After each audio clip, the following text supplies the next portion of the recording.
macam orang tak dapat payung. Kepanasan di akhirat itu. Tapi ada orang yang dapat naungan. Siapa dia? Rajulun tasaddaqa bi shadaqatin. Orang yang bersedekah fa akhfaha, dia sembunyikan, tak tahu orang lain. Hatta la ta'lama shimaluh, sampai tangan kirinya tak tahu. Ma tunfiqu yaminu, apa yang dikasih tangan kanan. Jangan gara-gara hadis sore ini ibu kok bersedekah tangan kirinya masuk kantong terus. Terus ditanya, kau kenapa kau tiap sedekah tangan kiri kau masuk? Tadi kata Ustaz Somad, bersedekahlah tangan kanan sampai tangan kiri tak tahu. Maksudnya bukan begitu. Maksudnya tangan kanan tangan kiri ini kan dekat ini. Maksudnya orang dekat kita pun tak tahu. Jaga rahasia. Itu maksudnya. Saya Pak Ustadz, memang selalu saya jaga rahasia saya supaya orang tak tahu. Kenapa? Karena sedekah saya 2.000. Kalau 200.000 saya umumkan. Pak pengurus jangan tulis nama saya, tulis dinding. Siapa? Hamba Allah. Rupanya 5.000 perak. Parkir aja sekarang 2 jam udah 10.000. Mau masuk surga 5.000. Hadis yang terakhir 266. Hadis 265 ini muttafaqun alaih. Muttafaqun alaih artinya disepakati, ada dalam Sahih Bukhari, ada dalam Sahih Muslim. Hadis terakhir. An Abi Umamah, dari Abu Umamah radhiyallahu anhu qala, dia berkata qala Rasulullah SAW, Rasulullah bersabda, Sana'i'ul ma'ruf, orang yang berbuat baik, taqi masari asu, menolak mati su'ul khatimah. Ibu kalau buat baik, cakap baik, niat baik, insya Allah matinya husnul khatimah. Saya tadi pagi pergi buka handphone, dapat video orang mati sakau sedang pesta. Perempuan, anak gadis, overdosis, mati su'ul khatimah. Bagaimana supaya kita dapat husnul khatimah? Kata Nabi, Sana'i'ul ma'ruf, orang yang buat baik, taqi masari asu, selamat dari mati su'ul khatimah. Kalau ada kawan, jiran, tetangga 3 hari 3 malam tak mati-mati, bawakan daun kelor, pukulkan ke mukanya. Tetangga saya udah pukul daun kelor tak mati Pak Ustadz. Malam-malam saya bawakan batang kelor. Kalau takut anaknya tersinggung, daun kelor itu di blender. Airnya diusap. Jangan disemprotkan. Ya, airnya usap. Air apa nih Bu? Kata dia. Diam aja lah mulut kau. Usapkan ke. Kalau bertanya juga dia lagi, usapkan pula ke mulut anaknya. Kadang orang ini udah ditolong, tak tahu ditolong. Mungkin muda-mudanya dulu dia mau cantik nampak lakinya, dimasukkannya intan, dimasukkannya emas, biar supaya cantik. Pas mau mati payah, disiramkan air kelor tuh, keluarlah emas tadi. Siapa yang memasukkannya ke dalam? Jin. Berkawan sama jin. Kalau ada ibu yang dulu pernah dimasukkan, keluarkan sekarang. Balik dari sini nanti, ambil daun kelor, basuhkan ke muka. Keluar emas tuh, kasihkan ke saya biar saya jual. Ya kalau keluar segini, kalau keluar sekilo, full gitu. Jadi biasanya yang begini ini orang-orang tua-tua dulu-dulu. Kalau sekarang tak pakai emas lagi dia, pakai skincare. Muka putih, leher hitam.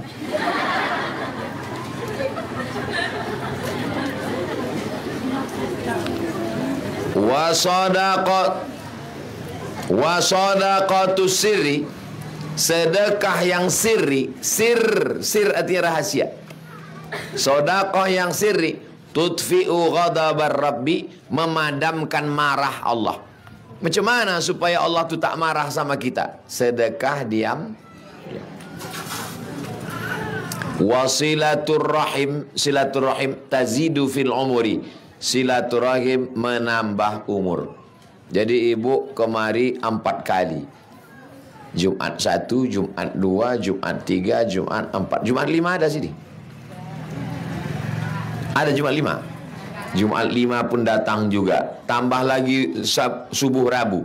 Rabu 1, Rabu 2, Rabu 3, Rabu 4. Jadi kita bersilaturahim di Jalan Kamboja ini 9 kali.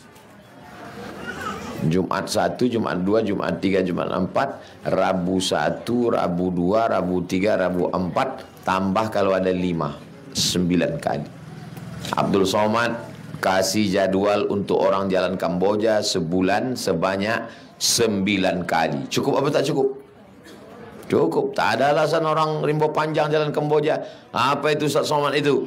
Ceramahnya ke Brunei, ke Sabah, ke Sarawak, ke Malaysia. Di Jalan Kamboja tak ada dia ceramah. Kau yang tak datang. Sudah masuk tahun ketiga kita pengajian di sini. Ibu-ibu alhamdulillah datang. Bapak-bapak datang. Walaupun pengajian ini pengajian ibu-ibu. Makanya bapak-bapak itu tak dapat tempat duduk. Duduk orang tu situ.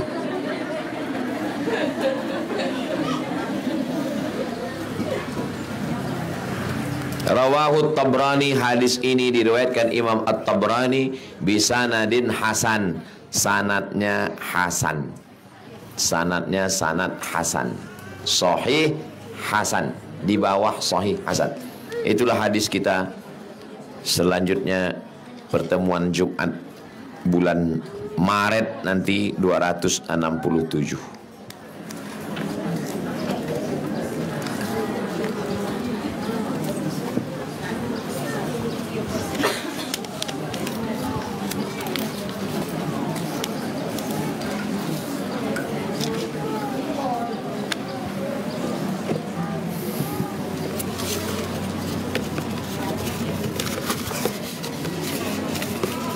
Kita jawab pertanyaan sampai jam 6. Habis itu pulang siap-siap salat maghrib.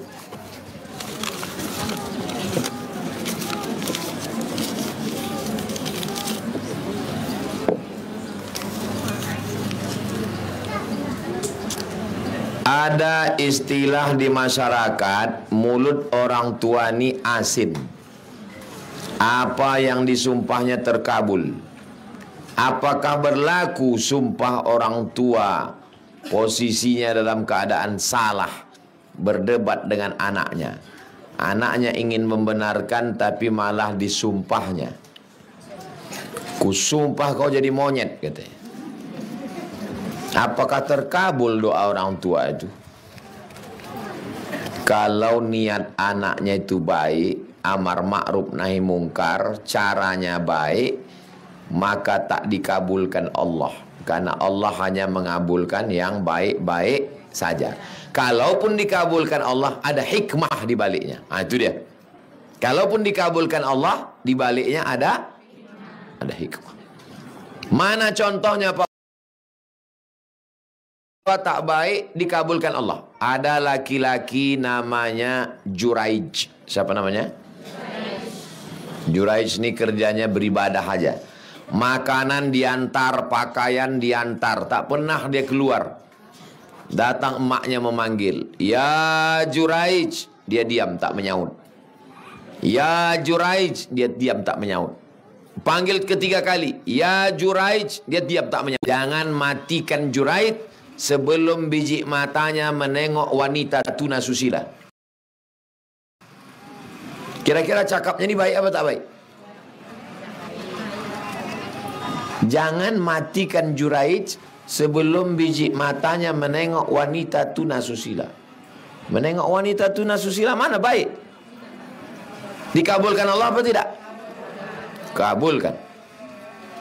Datanglah perempuan hamil. Siapa yang menghamili kamu? Kata dia, yang menghamili aku Juraij. Tapi sebetulnya ada hikmah di balik itu. Allah mau kasih tahu bahwa orang berbakti pada orang tua, ahli ibadah, doanya tetap makbul. Begitu anak itu lahir, ditusuk Juraij perut. Siapa bapakmu? Anak itu menjawab, Ra'il ghanam. Ra'il ghanam. Bapak saya pengembala kambing. selamat dia, tapi tetap juga terkabul doa. Jadi tidak mungkin Allah mengabulkan yang buruk. Kalaupun terkabul, ada hikmah. Ibu jangan cakapkan yang buruk-buruk ke anak. Jangan manggil anak, anak hantu. Untung anak tu tak pandai menjawab. Kalau dia pandai, ya mama hantu, katanya. Panggillah dia yang baik-baik. Penghafal Quran. Anak soleh. Penghuni surga. Nah, itu adalah doa. Panggilan adalah doa. Ada saudara saya, mak kecil kali ke kertasnya ni. Ada keluarga saya, di keluarga kami dia terbilang mampu. Sama orang lain dia sangat royal, tapi sama saudara sendiri dia sangat perhitungan. Itu bagaimana hukumnya Pak Ustadz? Kita ini disuruh bersedekah ke siapa duluan? Keluarga dulu. As-sadaqatu 'alal qurba, as-sadaqatu 'alal fuqara, sedekah. Bersedekah kepada orang miskin nilainya cuma satu. Was-sadaqatu 'alal qurba sadaqatun wasilah. Bersedekah kepada keluarga nilainya dua. Sedekah dan silaturahim. Ada kerabat sekaligus tetangga, dia dulu. Ada tetangga tapi bukan kerabat, level 2. Ada kerabat yang bukan tetangga. Yang paling dekat yang ring 1, kerabat dan tetangga. Habis itu baru kerabat yang bukan tetangga. Habis itu baru tetangga yang bukan kerabat. 40 rumah ke depan, 40 ke belakang, 40 ke kanan, 40 ke kiri. Itu tetangga kita. Jadi saya tinggal sini, 40 ke sana, 40 ke sana, 40 ke sana, 40 ke sana. Tak boleh ada orang miskin. Kalau sampai ada orang tak makan di kampung ni, la yabitu syab'anan, tidak boleh tidur dalam keadaan perut kenyang. Wajaruhu ila jambihi ja'i'un, tetangganya kelaparan. Itulah perlunya kita berim tahu. Ustazah ni saya minta berkeliling. Datang laporan. Yang ini Ustadz anaknya kecil, tidak minum susu karena tak ada duit beli susu. Dikasih anak minum teh manis. Bahaya, tak boleh bayi kasih teh manis. Suruh ustazah datang, bawakan. Yang ini kerjanya begini, tak ada cukup. Yang ini meninggal suaminya. Yang ini dikasih santunan. Saya tak keliling. Ustazah suruh cari keliling. Tidak boleh ada orang tak mampu. Jangan sampai Ustaz Somad bagi ke suku Talang, ke Bagan Benio, lingkungan sendiri tak ada. Ustaz Somad ceramah ke sana kemari, di jalan Kamboja sendiri tak ada. Kita pengajian di jalan Kamboja, pengajian juga tempat lain. Kalau ada yang takut, malu, lapor ke ustazah. Saya segan ngadap Ustaz Somad, lapor ke ustazah.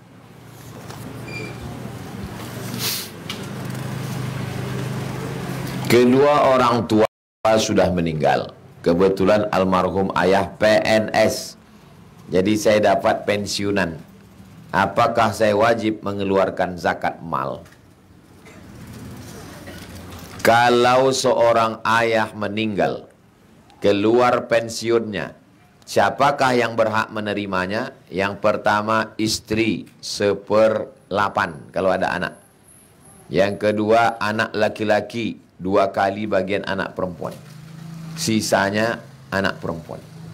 Tak boleh diambil satu anak, tak boleh diambil satu istri, karena itu terhitung warisan. Apakah saya mengeluarkan zakat? Ya. Ini dapat dari pensiun ayah, ini dapat dari kebun sawit, ini dapat dari hasil jualan, ini dari SPPD keluar kota, uang tunjang, uang sikut, uang sundul, uang tanduk. Gabungkan semua total, dihitung baru keluarkan zakat. Jangan yang dihitung cuma gaji aja. Ada orang gajinya 2 juta, tapi pendapatannya 20 juta, 2,5. Kalau 1 juta 25.000. Kalau 10 juta 250.000. Kalau 100 juta 2,5 juta. Kalau 1 miliar 25 juta. Mudah-mudahan ibu semua pendapatannya setahun 1 miliar lebih. Amin. Keluarkan zakat 2,5 juta. Total semua. Apakah saya salah terlalu larut dalam kesedihan ketika saya dan suami sedang diuji ekonomi sangat berat? Usaha lancar tapi hasilnya tak nampak. Dan semakin banyak utang. Apakah ini penegur dosa kami, Pak Ustadz? Kalau kita sakit, tumpur, kecurian, kebakaran, kemalingan, ada 4 kemungkinan. Ada 4 kemungkinan. Kemungkinan yang pertama, Allah menghapuskan dosa-dosa. Kemungkinan yang kedua, sebetulnya ibu sudah diletakkan di surga Jannatul Firdaus. Sudah masuk dalam daftar Jannatul Firdaus. Pas dihitung kurang amalnya. Kata Allah, uji dia. Sehingga ketika dia tabah, cukup amalnya. Jadi cukup gara-gara itu. Ketiga, ada amal yang tak keluar tenaga. Tawaf keluar tenaga. Perang keluar darah. Sedekah keluar duit. Tapi ada amal yang tak keluar tenaga, tak keluar duit, tak keluar darah. Nama amalnya sabar. Allah ingin kita beramal dengan satu amal. Nama amalnya. Yang keempat, orang masuk surga, semua sudah dapat nikmat surga. Allah tanya, hei penghuni surga, apa yang kalian belum dapat? Kata penghuni surga, dapat satu ya Allah. Dapat satu ya Allah. Apa itu? Ridhamu. Kata Allah, yang dapat ridhaku cuma satu. Siapa dia?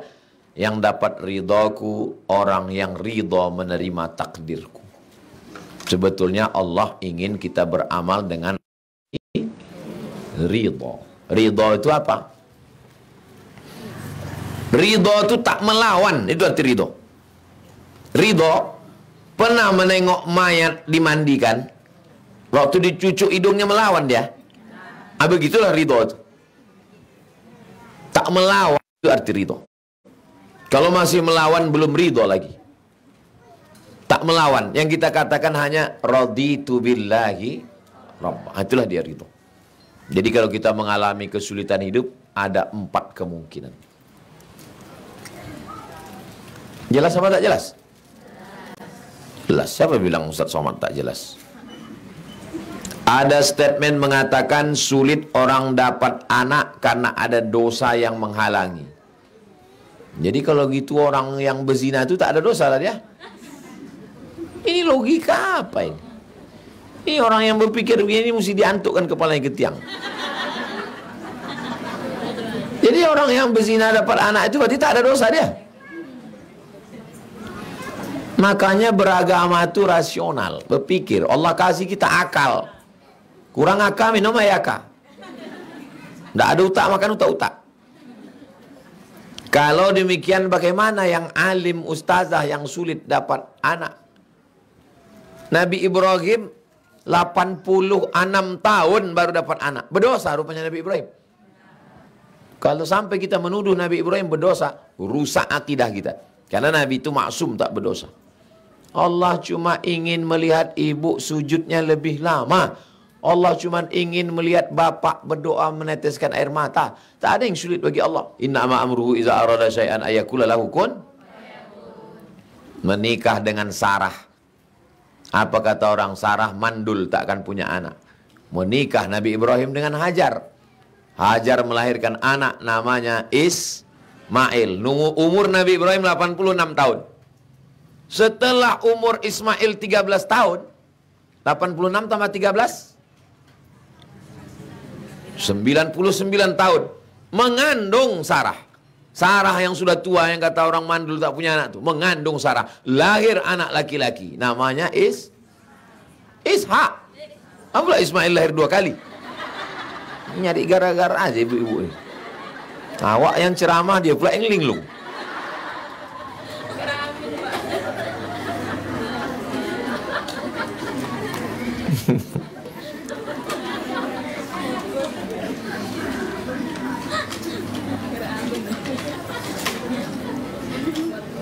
ada yang sulit bagi Allah. Innama amruhu idza arada syai'an ay yaqula lahu kun fayakun.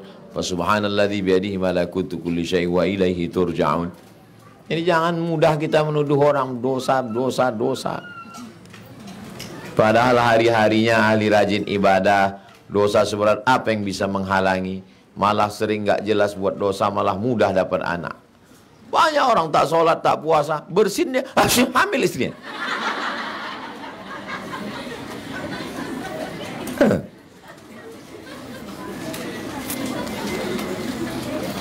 Tetap ada usaha dan ikhtiar. Kata orang, kau berkusuk di sana pijat dapat pahala.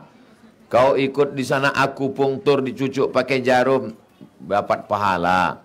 Kau minta doa orang soleh sana dapat pahala. Karena ikhtiar dalam amal soleh itu juga termasuk ibadah. Bagaimana hukum imam sesama perempuan? Perempuan, imam, makmumnya juga perempuan. Apakah dia mengeraskan suara? Ya. Salat tarawih, ibu-ibu semua. Bismillahirrahmanirrahim. Tak ada laki-laki. Tidak boleh laki-laki mendengar suara perempuan dalam salat. Kebetulan ibu buat buka bersama. Kemudian habis itu salat isya dan tarawih. Perempuan panitia semua perempuan. Santri perempuan dengan ustazah, sesama santri perempuan. Kalau saya kebetulan tak ada, mereka sholat sesama dia berjamaah. Kalau zuhur asar tak berbunyi, kalau maghrib isya tetap berbunyi. Ketika di samping rumah ada laki-laki, panggil dia, suruh jadi imam. Kau laki-laki, iya, sini kau jadi imam. Kata dia, aku tak bisa jadi imam. Maka sesama perempuan lah jadi imam. Kalau tak ada laki-laki yang bisa jadi imam. Kalau bisa jadi imam, dia maju jadi imam. Jelas? Dalam sholat berjamaah, apakah makmum wajib membaca Al-Fatihah?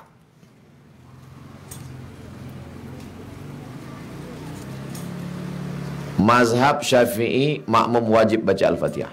Dalilnya, la salata, tidak sah sholat liman lam yaqra' bi Fatihatil Kitab. Kalau tak baca Al-Fatihah, tak sah sholat. Mazhab apa itu? Syafi'i. Mazhab Hanafi, makmum tak perlu baca Fatihah. Karena bacaan imam sudah menanggung bacaan makmum. Makmum itu diam aja. Mazhab apa itu? Mazhab Maliki, tengok dulu sholat apa. Kalau sholatnya sholat yang bersuara, maghrib, isya, subuh, Jumat, Idul Fitri, Idul Adha, makmum tak perlu baca Al-Fatihah karena telinga makmum sudah mendengar bacaan imam. Tapi kalau sholat yang tak berbunyi, zuhur, asar, maka makmum tetap membaca. Mazhab Maliki. Ulang balik. Santri satu orang. 3 mazhab tentang baca Al-Fatihah bagi makmum. 1.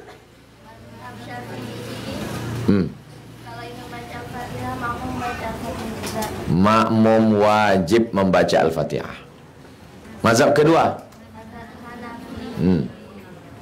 Kalau imam udah baca Al-Fatihah, tanggungan Al-Fatihah itu ditanggung. Makmum tak perlu baca Al-Fatihah karena sudah ditanggung imam. Mazhab ketiga. Mazhab Maliki. Kalau sholatnya bersuara, makmum. Kalau sholatnya bersuara jahar, makmum tak perlu baca. Tapi kalau sholatnya sir, makmum membaca karena telinganya tak mendengar. Jelas? Nah, yang tak jelas itu nanti setelah seminggu lagi baru tak jelas. Misalnya dalam keadaan telat, saat imam sudah ruku, masuk ke dalam masjid, Allahu Akbar kata imam. Maka kata hadis, kalau kamu mendapati imam ruku, segeralah kamu ruku. Tapi jangan lupa takbiratul. Ini jangan kena ruku. Allah Akbar langsung ruku. Tak sah. Kapan dia pasang niat? Niat takbiratul ihram, Allahu Akbar, baru takbir intiqal. Takbir yang pindah-pindah itu namanya takbir intiqal. Takbir pindah. Takbiratul ihram dulu Allahu Akbar, habis itu dia takbir intikal Allahu Akbar. Dapat 1 rakaat. Mana bacaan Fatihah? Bacaan Fatihahnya ditanggung walaupun mazhab Syafi'i. Walaupun mazhab Syafi'i kalau terlambat tetap langsung ruku, maka bacaan Fatihahnya ditanggung imam. Jelas? Tapi jangan gara-gara ini terlambat terus. Itu imam udah baca Fatihah. Tenang aja, panjang ayatnya itu. Nggak boleh. Bagaimana caranya agar tidak stres ketika kita tak punya uang?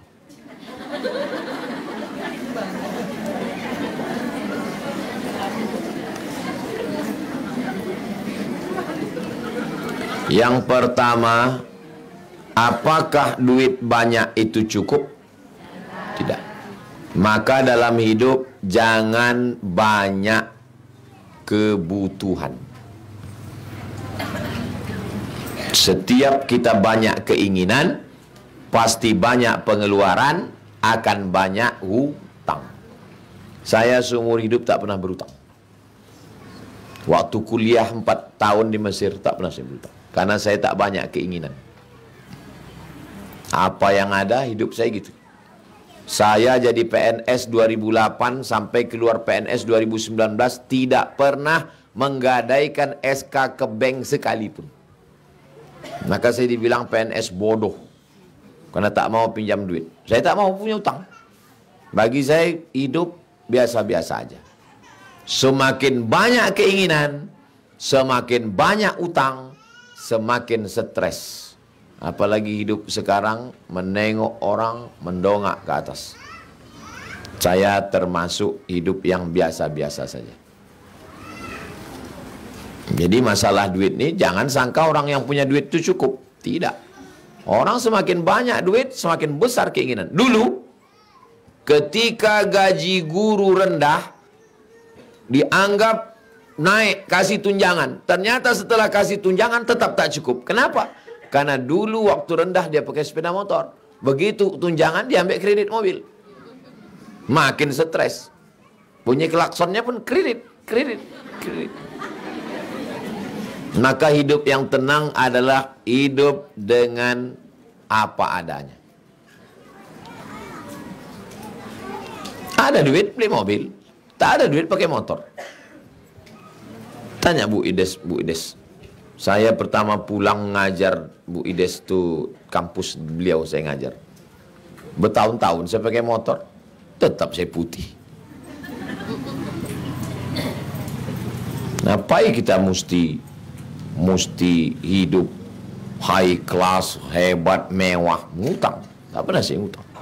Ada duit saya baru saya beli mobil. Dikasih orang saya duit 50 juta. Ustadz, ini kami kumpulkan 50 juta, Ustadz ambil. Tak mau saya. Ambillah Ustadz, kami ikhlas. Tak mau saya ambil. Untuk Ustadz belikan ke mobil. Tidak, aku bilang. Kenapa? Karena saya tak mau kalau saya ambil habis itu saya dijengkali orang. Kalau diundangnya saya tak datang. Ustadz dulu kan udah kami kasih duit. Orang tak bisa ngukur saya. Aku tak mau ambil. Datang orang ngasih Kijang Innova ke saya. Saksinya masih hidup lagi. Tidak, saya bilang. Aku tak mau. Aku tak mau ikut hidupku diukur orang. Hiduplah bebas merdeka. Indak takabek dengan apapun. Jangan jadi Jawi cucu hidung. Cucunya hidung. Kalau tuan pergi ke Kediri, jangan lupa membeli kubis. Kalau anak-anak sudah berdiri, tanda waktu sudah mau habis. Betul kan?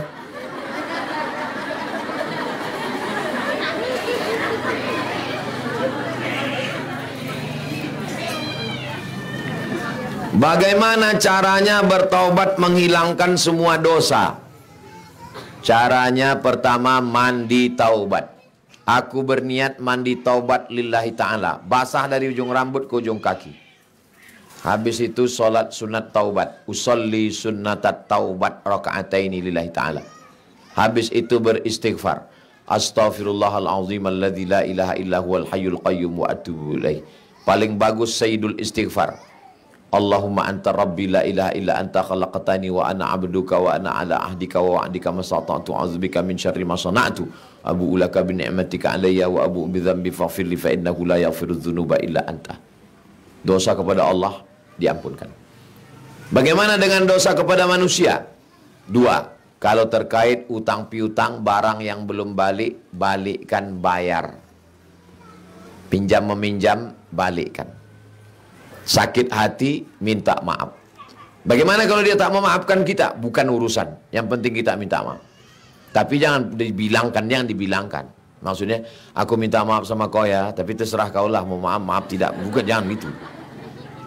Bilang, aku meminta maaf. Masalah dia memaafkan, tak memaafkan, itu urusan dia. Yang penting kita minta. Kau udah minta maaf sama dia? Udah Pak Ustadz. Langsung? Enggak, aku DM 3 kali. Mana bisa, datanglah. Bagaimana cara membersihkan hati dari pikiran yang kotor atau sikit negatif? Mulut ini bisa tak dihentikan? Bisa, diam. Tangan ini bisa tak dihentikan? Bisa. Kaki bisa tak dihentikan? Pikiran bisa tak dihentikan? Tak bisa. Mulut bisa, tangan bisa, pikiran tak bisa. Nengok orang lalu, kenapa dia bisa dihentikan? Pikiran tak bisa. Nengok orang lalu, kenapa dia tak betul? Bagaimana cara letih ini adalah meditasi. Tertulis di depan itu, how you can stop your mind. How, bagaimana? You, kamu. Can, bisa. Stop, menghentikan. Your mind, pikiran. How you can stop your mind. Bagaimana kau bisa menghentikan pikiran? Bagaimana cara orang meditasi menghentikan pikiran? Pejamkan mata.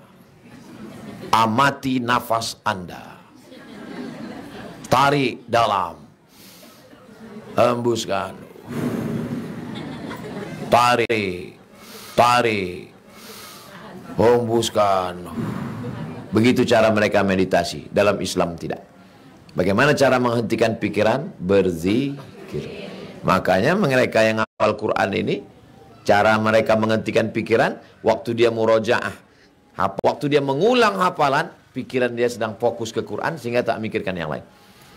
Bismillahirrahmanirrahim. Innallaha ya'murukum an tu'addul amanati ila ahliha wa idza hakamtum bainan nasi an tahkumu bil adli. Mudah-mudahan anak-anak ibu penghafal Quran sehingga pikirannya sibuk ngapal Quran, tak sibuk memikirkan yang. Dengar orang-orang ngapal Quran itu sehat pikirannya karena dia tak mikirkan yang lain. Kalau tidak, sakit pikiran kita. Nengok apalagi rumah rapat-rapat, nengok tetangga rumah baru, ay. Nengok tetangga mobil baru, ay. Nengok tetangga bini baru, ay.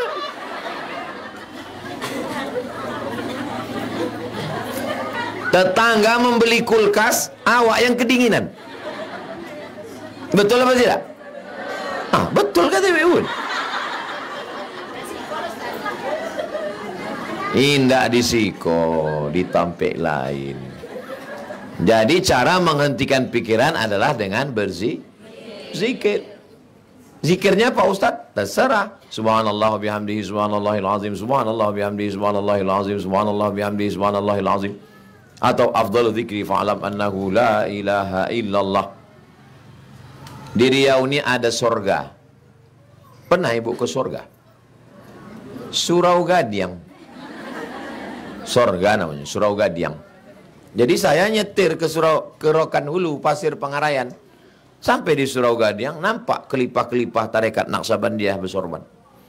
Saya buka kaca, kelipah, ayo sama aku. Kalian satu hari berapa kali berzikir kelipah? 5 Ustaz. Sikit betul.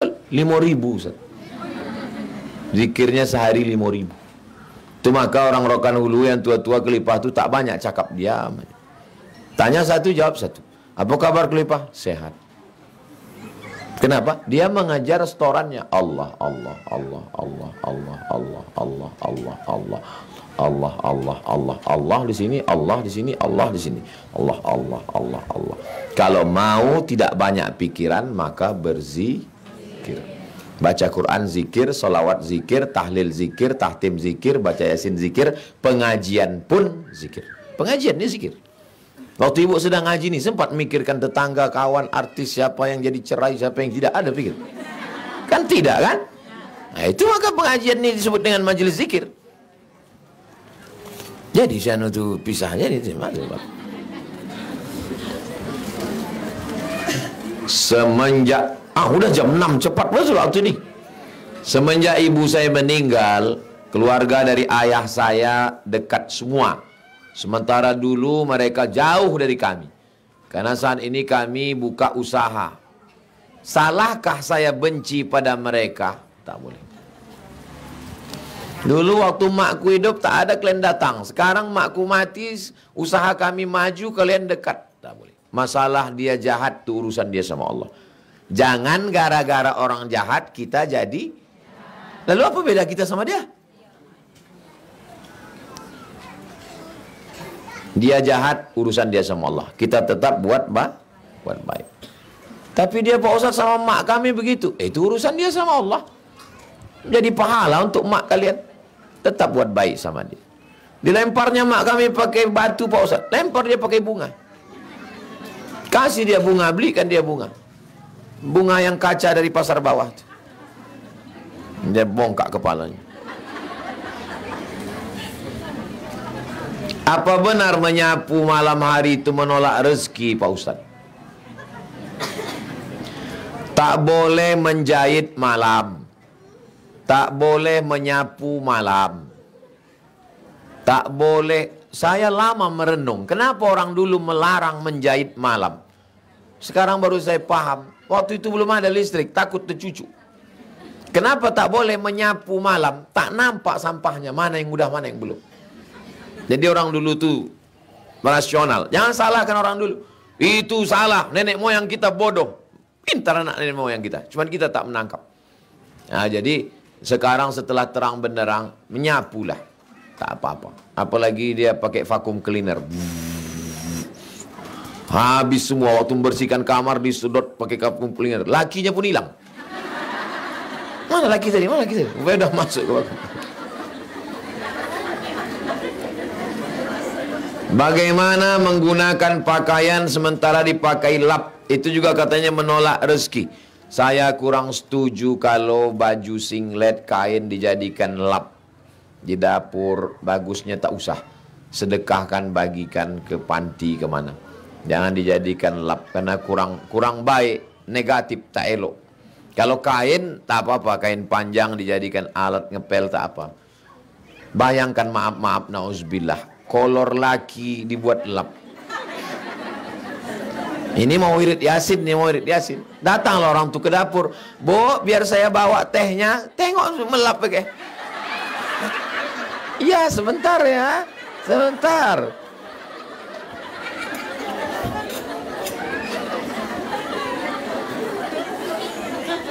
Hah? Terbayang kita tuh cuman aja.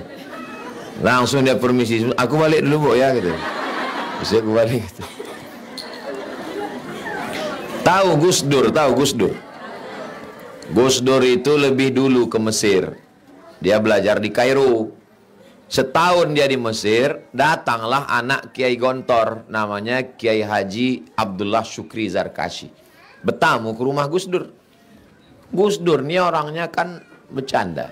Dibelinya, maaf cakap, dibelinya sempak baru. Baru dari toko. Habis itu dibawanya ke ruang tamu, ngelap gelas. Minumlah katanya. Itu cara dia. Tapi dia bercanda, bergurau. Sedangkan yang baru pun orang berpikir mau minum. Apalagi lah yang bekas. Ustadz, pertanyaan dari anak saya kelas 1 SD. Nyamuk itu nanti masuk surga apa masuk neraka Pak Ustadz? Tolong tanyakan ke Ustadz Somad. Jadi semua binatang, anak-anakku, anak-anak kelas 1 SD yang bertanya ke nyamuk, karena dia ini kan selalu digigit nyamuk. Jadi dia mau Allah tuh adil apa tidak, memasukkan nyamuk dia ini ke neraka. Jadi anak-anakku, anak kelas 1 SD yang ini kawan kalian bertanya tentang nyamuk. Semua binatang ini nanti dibangkitkan di padang mahsyar. Ayam, itik, nyamuk semua bangkit. Lalu kemudian dengan satu kalimah Allah mengatakan, kunu turaban, wahai semua binatang berubah kalian jadi tanah. Maka nyamuk, kucing, ayam, harimau semuanya berubah menjadi tanah. Waktu itu orang kafir berkata, wa yaqulul kafiru ya laitani kuntu, andai aku jadi tanah. Maksudnya, andai aku dulu binatang, waktu di dunia binatang, maka di akhirat jadi tanah. Maka nyamuk yang menggigit kau itu nanti jadi tanah. Jelas?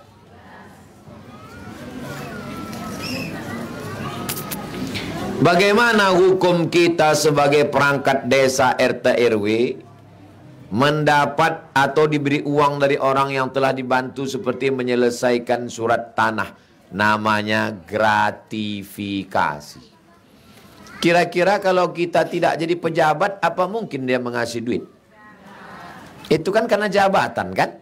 Makanya sekarang kalau ada pejabat anaknya nikah, itu kado-kado itu diperiksa oleh KPK. Kalau di atas kelayakan, nikah kado 1 miliar, apa mungkin masuk akal? Di luar nurul itu. Tidak sah. Nah, maka dianggap sebagai temuan, diambil KPK. Kertas terakhir. Saat ini saya merasa futur. Futur itu artinya kehilangan semangat. Futur. Padahal sedang mengandung. Mudah sekali sekarang ninggalin sholat. Saya takut nanti anak dalam kandungan jadi ikutan malas sholat. Mohon pencerahannya Pak Ustadz. Istrinya futur, kurang semangat. Suaminya mesti semangat. Jadi kalau selama ini nyuruh istrinya sholat ya, nah maka kalau istrinya hamil malas, dia tidak ngomong sholat ya, ditariknya tangan istrinya sholat. Kalau selama ini membangunkannya, bangun, ah sekarang membangunkannya, percik kan. Tak juga mempan. Suaminya mesti ada. Nanti kalau suaminya yang futur, istrinya pula yang bersemangat. Itu namanya sunnah tadafu'iyah, saling tolong menolong. Wa ta'awanu 'alal birri wat taqwa wa la ta'awanu 'alal itsmi wal 'udwan. Ala hazin niyah, untuk niat yang baik-baik semuanya. Al-Fatihah. A'udzubillahi minasyaitonir rajim. Bismillahirrahmanirrahim. Alhamdulillahirabbil alamin. Arrahmanirrahim. Maliki yaumiddin. Iyyaka na'budu wa iyyaka nasta'in. Ihdinas siratal mustaqim. Shiratal ladzina an'amta 'alaihim ghairil maghdubi 'alaihim waladdallin. Amin. Allahumma salli ala sayyidina Muhammad wa ala ali sayyidina Muhammad. Assalamualaikum ya Rasulullah. Allahumma inna nas'aluka salamatan fid din. Selamatkan akidah kami, keluarga kami, anak-anak kami ya Allah. Wa afiatan fil jasad. Sehatkan badan kami. Wa ziyadatan fil ilmi. Tambahkan ilmu kami. Wa barakatan fil rizqi. Berkahi rizqi kami. Wa taubatan qablal maut. Beri kami taubat sebelum mati. Wa rahmatan indal maut. Berikan kami rahmat ketika mati. Wa maghfiratan ba'dal maut. Berikan kami ampunan sesudah mati. Allahumma hawin alaina fi sakaratil maut. Ringankan kami waktu sakaratil maut. Wal najata minan nar. Selamatkan dari api neraka. Wal afwa indal hisab. Maafkan ketika amal kami dihisab. Rabbana hablana minas salihin. Jadikan anak kami anak-anak yang soleh dan solihah. Allahumma ja'al talibatina min hafizatil Qur'an. Jadikan anak-anak santri kami menjadi para penghafal Quran. Wafiqhum lima tuhibbuhu wa tardah. Tanamkan taufik dan ridhamu dalam hati mereka ya Allah. Allahumma akhtim lana bi husnil khatimah wa la takhtim alaina bi su'il khatimah. Rabbana atina fid dunya hasanah wa fil akhirati hasanah wa qina adzabannar. Wa sallallahu ala sayyidina Muhammad wa ala alihi wa sahbihi wasallam walhamdulillahi rabbil alamin. Taqabbalallahu minkum minna wa minkum taqabbal ya karim. Terima kasih segala perhatian. Mohon maaf segala kesilapan. Wassalamualaikum warahmatullahi wabarakatuh.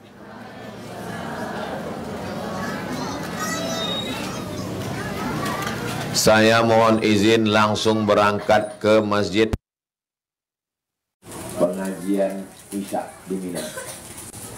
Subhanakallahumma wa bihamdika asyhadu an la ilaha illa anta astaghfiruka wa atubu ilaik.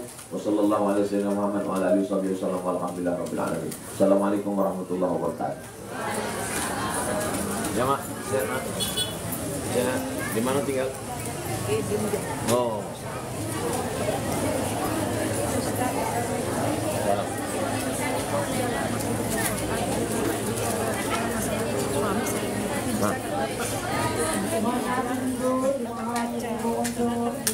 nomornya? Ada. Jadi balas ke nomornya. Tolongnya kasih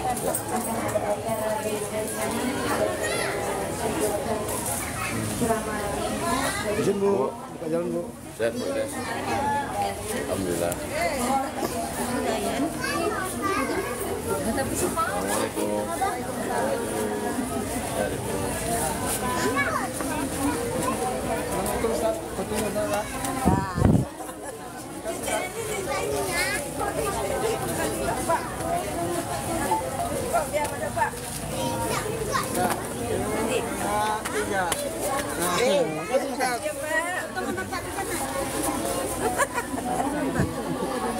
Lihatin nih Pak. Yo. Terus kakak.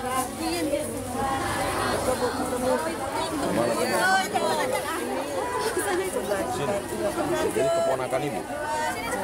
Cucu. Berapa lah? Udah. Udah Bu, Ustaz mau jalan lagi Bu. Ayah Ustaz mau jalan lagi.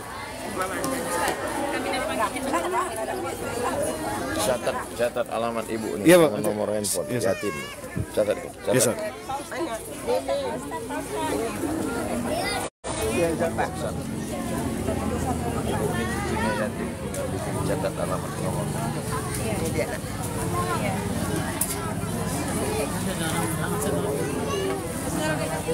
Namanya siapa Ibu? Bentar. Saya Sepriani. Mina, Al-Fatah. Nah.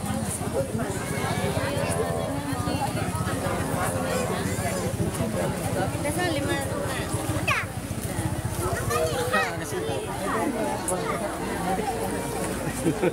Dekat Pak fotonya, Pak foto.